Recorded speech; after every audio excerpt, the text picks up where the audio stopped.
Aku diterima kerja di sebuah pabrik di kota Bogor. Akhirnya, setelah 3 tahun aku menganggur pasca PHK akibat wabah corona, kini aku bisa menata kembali perekonomian keluargaku. Memang cukup jauh jarak yang harus kutempuh untuk sampai ke tempat kerjaku yang baru. Hampir 3 jam jarak dari rumahku ke tempat kerjaku yang baru. Ya, demi keluarga, apalagi sekarang aku seorang kepala keluarga yang harus menghidupi istri dan kedua anakku. Oh iya, aku bekerja sebagai security di tempat itu. Minggu pertama aku bekerja, aku mendapat shift pagi. Pukul 7 aku sudah sampai di tempat kerjaku yang baru. Dan pukul 7 malam aku sudah pulang. Ya, semua berjalan normal. Aku menikmati sekali pekerjaanku. Ditambah rekan-rekan kerjaku semuanya baik padaku. Nah, minggu depan giliranku shift malam. Aku bertugas bersama 2 rekanku. Ya, bisa sebut saja Rahmat dan Fajar. Fajar adalah security senior di tempat ini. Sedangkan Rahmat baru bergabung di pabrik ini 3 bulan yang lalu lah kira-kira. Ya, bisa dibilang sama denganku, masih anak baru. Nah, siang itu aku sedang menyiapkan seragam kerjaku untuk berangkat sore harinya. Tidak seperti biasanya, istri dan anak-anakku menemaniku. Sampai-sampai anakku minta aku jangan kerja pada hari itu. Ya, jangan kerja di rumah aja. Main sama kakak. Kak, nanti kalau ayah tidak kerja, ayah tidak bisa bayar sekolah kamu, jajan kamu. Gimana? Anakku pun langsung memelukku. Dan ibunya menyuruh kedua anakku bermain untuk tidak mengganggu ayahnya. Tumben ya, si kakak manja ya, Bu. Tapi istriku tidak menjawab. Dia hanya tersenyum menatapku. Bu, kenapa? Kok diam saja? Gak apa-apa ya.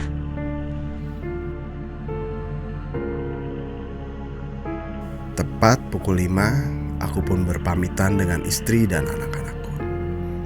Terlihat di wajah mereka seperti tidak ikhlas melepas keberangkatanku. Hari itu benar-benar tidak seperti biasanya buatku. Kereta yang biasanya sore hari menuju Bogor pasti ramai, dan ini sepi sekali. Aku bisa mendapatkan duduk sampai-sampai dari keberangkatanku di stasiun Tebet sampai ke Bogor, aku sempat tertidur. Bahkan sempat-sempatnya aku bermimpi. Tapi aneh, di dalam mimpiku, anak dan istriku menangis di dalam. Aku bertanya kepada istri dan anakku, tapi mereka tidak menjawab. Mereka hanya menangis. Tiba-tiba, tubuhku terasa ditarik oleh sesuatu. Dan aku terbangun. Ternyata sudah ada Bang Fajar di depanku. Dan Tony, Astagfirullah, Bang. Gua kira siapa ya?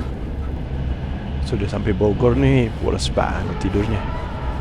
Ya, persiapan begadang nanti, Bang. Setelah keluar stasiun, aku pun mencari angkutan umum. Aku dan Bang Fajar jalan bareng menuju ke pabrik. Singkat cerita, karena masih belum masuk shift malam, aku dan Bang Fajar ngopi-ngopi dulu di warung. Dan aku pesan ke kamu, nanti tepat jam 2.30 kamu jangan keliling pabrik ya. Nanti aja. Pas jam 3 baru kamu mulai keliling lagi. Loh, kenapa, Bang? Memang biasanya kita ngecek-ngecek itu jam berapa aja sih, Bang? Biasanya sih jam 12 clear area, kita kunci-kunci pintu. Dan jam 3 patroli lagi. Sama jam 6 baru kita buka pintu-pintu lagi buat nanti yang pagi masuk. Oh gitu bang. Waktu pun sudah menunjukkan jam 12 malam. Aku dan Bang Fajar patroli melihat apakah semua karyawan sudah pulang dan juga menutup pintu-pintu. Tidak ada yang aneh pada saat itu. Hanya saja udara malam itu terasa sangat dingin sekali. Selesai kami mengunci pintu ruangan, lewatlah ruangan yang terlihat berdebu sekali. Aku baru melihat ruangan itu. Karena kemarin-kemarin si pagi aku jadi hanya bertugas di pos dan parkiran saja. Aku pun bertanya tentang ruangan itu ke Bang Fajar. Tapi aneh, Bang Fajar tidak menjawab. Malah langkahnya Bang Fajar jadi cepat. Aku jadi semakin heran. Tapi aku pun tidak mau mengambil pusing dengan tingkah laku Bang Fajar. Pantas saja cuaca sangat dingin malam itu. Tidak lama setelah aku keliling, hujan pun turun dengan deras. Aku habiskan waktuku di dalam ruang jaga sambil menonton itu. Hujan malam itu sangat deras sekali dan udara pun semakin dingin. Lihat, Rahmat tertidur di sofa, sedangkan Bang Fajar asik dengan handphonenya. Udara malam itu benar-benar bikin ngantuk. Akhirnya, aku lihat Bang Fajar membangunkan Rahmat untuk bergantian tidur di sofa.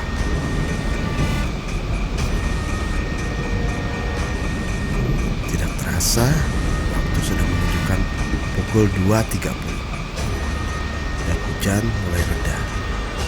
Hanya rintik-rintik air yang turun. Benar-benar membosankan hanya duduk-duduk di tempat saja. Aku pun akhirnya memutuskan untuk mengecek depan untuk melihat apakah warkop masih buka atau tidak. Karena hujan-hujan gini enak makan mie rebus. Ternyata malam itu sepi sekali dan warkop tutup. Yang biasanya dia buka 24 jam, tapi kini tutup. Aku pun memutuskan balik ke ruang jaga. Tapi baru beberapa langkah aku jalan, aku lihat Bang Fajar berjalan masuk ke dalam pabrik. Ternyata Bang Fajar sudah bangun dan mau patroli lagi. Melihat itu pun, aku langsung menyusulnya. Bang Fajar, tunggu bang. Bang Fajar pun menghentikan langkahnya dan aku pun langsung barengin jalan bersama Bang Fajar.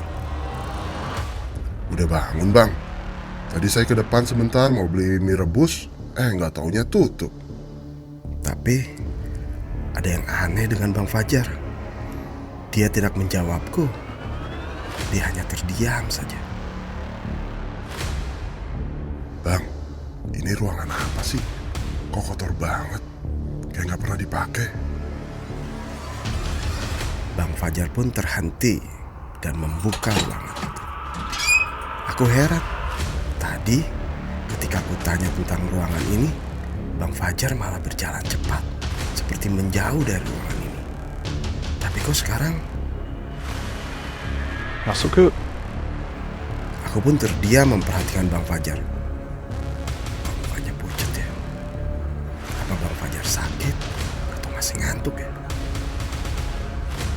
Ayo masuk bang. Iya bang. Aku pun masuk ke dalam.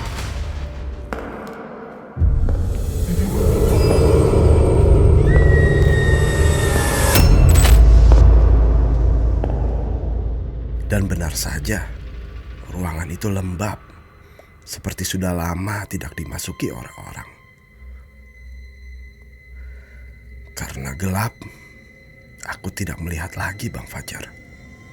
Aku mencari keberadaan Bang Fajar karena gelap sekali di ruangan itu. Aku teringat dari tadi berjalan, aku tidak melihat Bang Fajar membawa senter. Baru satu langkah aku berjalan, aku seperti menendang sesuatu. Buru-buru ku keluarkan handphoneku dan menyalakan senter di handphoneku.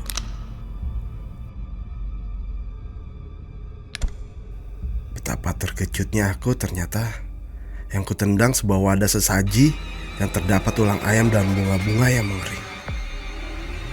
Aku kaget dan langsung saja aku panggil Bang Fajar. Bang Fajar, Bang Fajar, Bang, di mana Bang? Tiba-tiba suara pintu terbuka dan lampu senter menerangi wajahku. Dan ngapain situ? Mat, kok lu Mat? Wah, lu mau ngetes gue ya? Pakai gue ditinggalin di tempat gelap gini. Rahmat tidak menjawab. Rahmat hanya menarikku keluar dan berjalan dari ruangan itu. Dan anehnya lagi, aku melihat Bang Fajar masih tertidur di sofa seperti yang pertama kali aku tinggali. Ada apa ini? Mat, lu pasti kerja sama sama Bang Fajar buat ngerjain gue. Lu mau ngetes gue kan? Gue bukan penakut, Mat.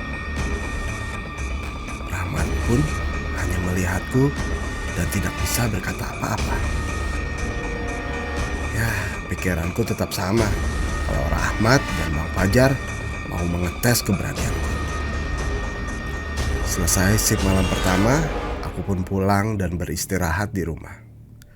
Tapi kembali dalam tidurku, aku bermimpi istri dan anakku menangis. Dan kulihat sebuah bayangan hitam di belakang mereka. Aku pun ingin menghampiri, tapi aku terbangun karena anakku membangunkanku. Nee, daar zie je waar je masih capek. Gak apa-apa, Bu. Aku juga udah tidur udah lama. Bu, tolong bikin aku kopi dong. Ternyata waktu sudah menunjukkan jam 1 siang. Aku pun kembali menyiapkan seragam kerjaku. Jam 5:30 sore, aku sudah duduk sampai di tempat kerjaku. Sambil menunggu pergantian shift, aku duduk di warung. Kali ini perasaanku tidak karuan. Aku kepikiran dengan mimpi-mimpi yang selalu sama. Di tengah lamunanku, akhirnya Rahmat menyadarkanku. Dan kamu yakin kemarin lihat Bang Fajar masuk ruangan itu? Yakin, Mat. Kalau bukan Bang Fajar, ngapain juga aku masuk? Kalian sengaja kan kerjain aku? Demi Allah, Dan, aku cari kamu karena kamu boleh balik-balik. Kan kamu bilang mau keluar kok. Itu dia. Aku lihat banget kok. Pas nyari kamu, Bang Fajar masih tidur pulas di sofa. Aku pun terdiam mendengar penjelasan Rahmat. Ya sudahlah, jangan dipikirin. Masuk aja yuk, udah mau ganti shift nih. Tepat jam 12 malam seperti hari sebelumnya. Rutinitasku, shift malam, kunci semua ruangan. Rasa heran dan penasaran masih terasa ketika melewati ruangan itu. Ruangan yang sangat kotor dan tak terawat. Cepet jalan Nizan. Dan seperti biasa, Bang Fajar selalu terburu-buru ketika melewati ruangan itu. Seperti orang ketakutan. Hari ini tidak turun hujan seperti kemarin. Cuaca sangat cerah, tapi terasa sunyi. Yang biasanya ada suara jangkrik, ini sepi sekali. Mengherankan ya, di mana pabrik tempatku bekerja masih dikelilingi oleh perkebunan. Pukul 2 dini hari tidak seperti biasanya. Aku mengantuk sekali. Dan aku meminta gantian dengan Rahmat dan Bang Fajar untuk tidur. Kembali di dalam tidurku, aku bermimpi anak dan istriku menangis dan teriak minta tolong. Aku panik dan mencari penyebab kenapa istri dan anakku menangis. Di lain tempat, istriku terbangun karena mendengar suara ketukan pintu. Istriku heran, siapa malam-malam gini bertamu? Dia pun mengintip dari balik hordeng, dan ternyata yang dilihatnya adalah aku, Dani, suaminya. Langsung saja istriku membukakan pintu. Tak, kau sudah pulang? Bukannya kamu musik malam? Iya Bu, aku izin. Istriku memperhatikan aku yang katanya tidak seperti biasanya. Pucat dan baunya seperti singkong bakar. Siapa malam-malam bakar singkong ini? Udah aja. Istriku melihat aku langsung masuk ke kamar dan dia menyusulnya. Dilihatnya aku tiduran di ranjang bersama anak-anakku. Dan istriku menyusul tidur di sebelahku.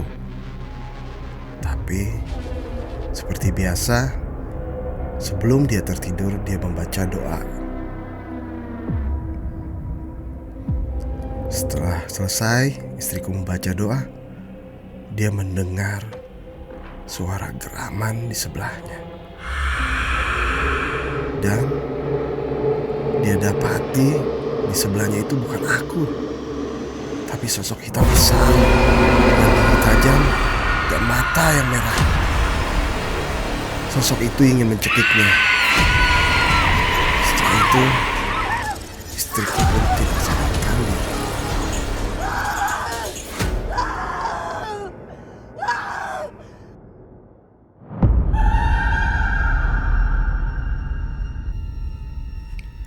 Saat di tempat kerja, Rahmat membangunkanku karena melihat aku seperti orang ketakutan dan gelisah.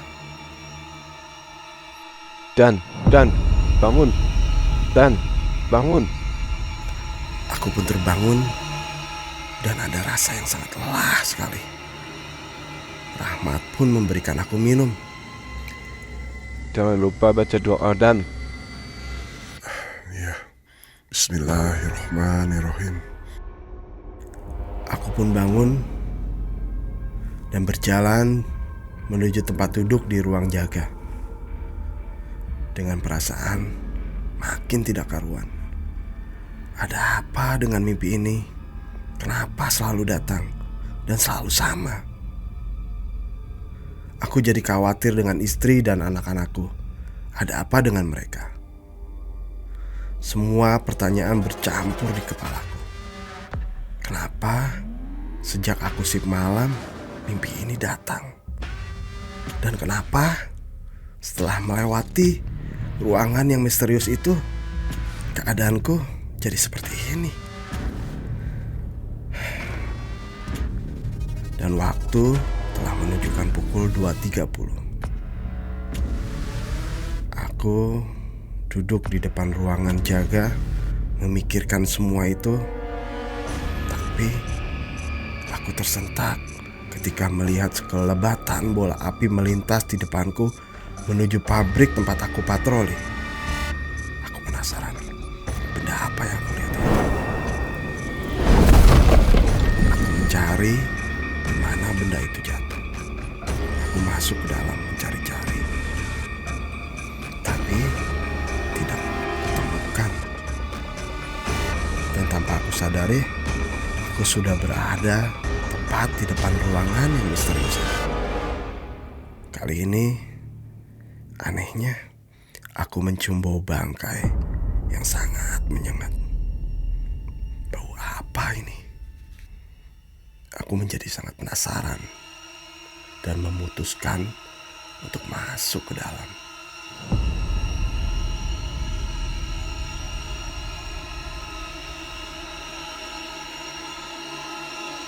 Baru saja aku memegang gagang pintu, tiba-tiba terdengar suara dentuman yang sangat keras. Aku pun terkaget dan mundur ke belakang. Astagfirullah. Suara apa itu? Nyaliku langsung ciut dikagetkan dengan suara itu. Ada keraguan dalam diriku untuk masuk ke dalam. Tapi terlihat ada sinar yang memerah di dalam ruangan itu. Aku heran. Kenapa ruangan ini bersinar? Karena biasanya tempat ini gelap, tidak ada cahaya. Rasa penasaranku semakin besar. Pelan-pelan ku buka pintu, dan betapa terkejutnya aku ketika membuka pintu itu. Aku melihat istri dan anakku tertidur di ruangan itu, dan ada bayangan hitam besar berdiri di belakang istri dan anakku.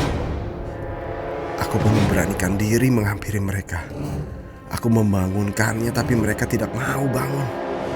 Dan ku dengar suara geraman yang sangat menyeramkan. Tiba-tiba leherku terasa tercekik, dan aku meronta-ronta, tapi cekikan itu malah makin kencang. Dalam hatiku, aku beristighfar. Astagfirullah, astagfirullah, astagfirullah. Dan cekikan itu pun hilang. Lalu ku dengar suara benda terjatuh. Setelah aku perhatikan, ternyata itu adalah Bang Fajar. Entah jatuh dari mana, tapi Bang Fajar telah tergeletak dengan mulut keluar darah dan mati terbuka.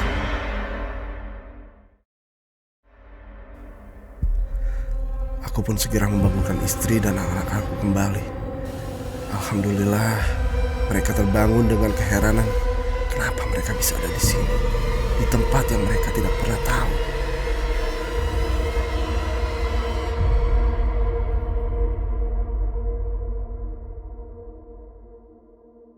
Sejak kejadian itu, aku memutuskan resign dari tempat itu. Dan kini baru ku tahu ternyata pemilik perusahaan itu melakukan ritual pesugihan, dan aku menjadi calon korbannya. Tapi karena gagal, akhirnya Bang Fajar yang terkena. Dan Bang Fajar merupakan kaki tangan dari pemilik pabrik itu. Entah, sampai saat ini aku tidak tahu bagaimana dengan tempat kerjaku yang dulu itu. Apakah masih buka atau tidak?